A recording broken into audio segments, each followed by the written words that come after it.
Yra daugybė įrankių, kurie yra per IT technologijas ir kurių mokesčių inspekcija nemato ir jų net nereikia deklaruoti.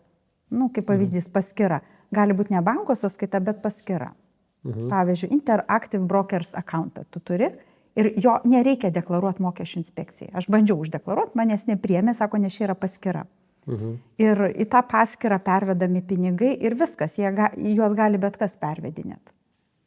Ir čia jau nebėra jokių saugiklių, paskyra irgi nedeklaruoja gautų lėšų iš kitų asmenų. Jinai deklaruoja uždirbtus pinigus iš investicijų į akcijas arba įvairius investicinius instrumentus.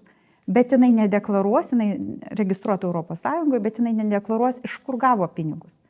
Ir va čia prasideda įdomioji dalis. Paskyrą tu gali dovanoti, gali perrašyti ant kito žmogaus, gali kitam perleisti. Ir atsiranda, pas mes dabar esam tokioj aplinkoj, kurioje yra begalės instrumentų, kurių mokesčių inspekcija ne tik, kad nesupranta, net nėra įrankių, kaip jų suvaldyti ir kaip juos sukontroliuoti. Tik žmonės dar jais nesinaudoja. Dar taip, aktyviai, agresyviai nesinaudoja, bet eina naujoji karta, kuri naudojasi, kuri turi paskyras, per kurias investuoja į įvairias akcijas, tos paskyros turi kreditinės korteles ir tomis kortelėmis čia Lietuvoje laisvai atsiskaito.